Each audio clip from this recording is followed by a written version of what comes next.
ডাব কাটার পরে প্রথম পানিটা আমার মনে হয় কেউই খেতে পারে না। হ্যালো এভরিওয়ান, আসসালামু আলাইকুম। আজকে আমি ডাবের উপকারিতা সম্পর্কে কিছু কথা বলবো ও ডাবের পুডিং তৈরি করব।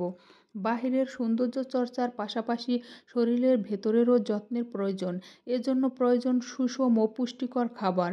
শরীরের ভেতর ও বাহিরের দুটোই ভালো রাখে এমন একটি পানীয় হলো ডাবের পানি।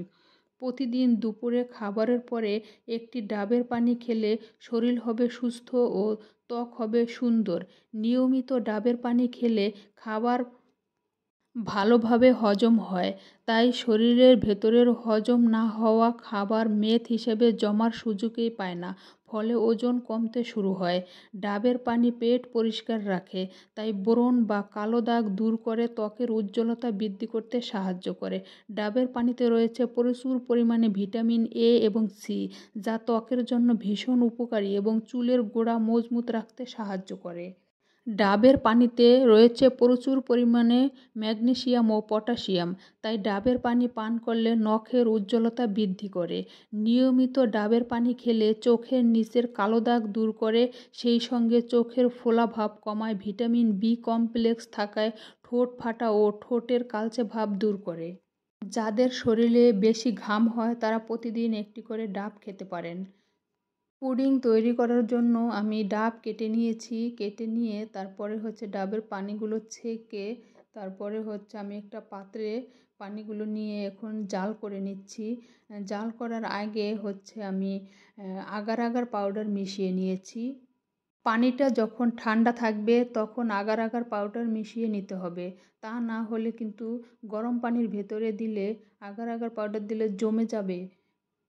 ডাবের পানির ভেতরে আমি একটু চিনি দিয়ে নিয়েছি। আমার মতো যারা মিষ্টি লাভার আছেন তারা চিনি দিতে পারেন, আর যারা মিষ্টি কম পছন্দ করেন তারা চিনিটা না দিলেও চলবে, কারণ ডাবের পানিটা তো এমনিতেই মিষ্টি। তারপরে জাল করে নিয়ে আমি একটা পাত্রের ভিতরে ঢেলে দিয়ে তারপরে নারকেলগুলো আমি কুচি কুচি করে কেটে রেখেছিলাম, এখন ওগুলো আমি ওটার ভিতরে দিয়ে দিলাম। তারপরে আমি ঠান্ডা হওয়ার জন্য রেখে দিয়েছিলাম। ঠান্ডা হওয়ার পরে ফ্রিজে রেখে দিয়েছি অনেকক্ষণ, প্রায় 2 ঘন্টার মতো ফ্রিজে রেখে দিয়েছি। এখন আমি এটা পরিবেশন করব। পরিবেশন করার জন্য আমি একটি প্লেট নিয়েছি। প্লেটের ভিতরে এটি আমি ঢালবো। এখন ঢেলে দেখি কেমন যেন পুরোপুরি পুডিং তৈরি হয়নি, থলথলে হয়ে গিয়েছে, শক্ত হয়নি।